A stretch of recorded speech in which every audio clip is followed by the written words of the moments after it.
आणि आता बातमी दोन्ही निंबाळकरांच्या वादाची। शेर को धमका सकते हैं, डरा सकते नहीं, असं निंबाळकरांनी म्हटलंय। दरम्यान रणजितसिंग निंबाळकरांनी रामराजे निंबाळकरांवर हा निशाणा साधलाय। तुमच्या कर्तृत्वाचा पाढा वाचायचं म्हटलं तर वेगळी सभा घ्यावी लागेल, असंही रणजितसिंग निंबाळकर म्हणाले।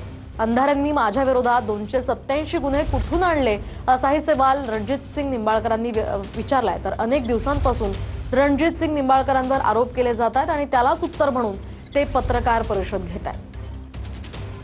काल या तालुक्याचे आमदार, विधान परिषदेचे आमदार यांनी सांगितलं तर माझं नाव देऊन जातो। मी आज जाहीर सांगतो, मला तुमच्याबद्दल द्वेष नाही, पण तुम्ही चॅलेंज केलं हे सांगतो की या तालुक्याची बदनामी झाली ते तुमच्यामुळे झाली आहे। तुम्ही कुणाला धमक्या देता नाव घ्या म्हणून, कुणाला धमक्या देता तुम्ही नाव घ्या म्हणून। अरे शेर को धमका सकते, डरा नहीं सकते।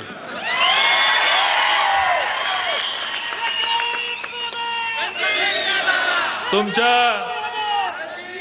कर्तृत्वाचा पाढा वाचायचा असेल त्याला ही सभा पूर्ण नाही, त्याला पुन्हा यशवंतराव चव्हाण हायस्कूलला जावं लागेल। माझ्या लाडक्या ताईने माझ्यावर आरोप केले, किती 277 गुन्हे ऊस मुकदमावर, ऊस कामगारावर फलटण मध्ये लादले। ताईचा काय दोष आहे? काय हाय का दोष? ताईला माहिती देणे कोणी दिली? मास्टर माइंडने माहिती दिली, ताईने माहिती तशीच घेतली। कारण समोर जसं सोशल मीडिया पत्रकारांनी माझी बाजूच उचलली नाही, डायरेक्ट मला आतंकवादी गुन्हेगार करून ठेवला, तसंच त्या ताईंनी आपलं जसं येईल तसं वाजवायला चालू केलं, येईल तसं वाजवायचं। आता ह्या 277 गुन्ह्यामध्ये फलटण मध्ये फक्त 37 गुन्हे आहेत। किती?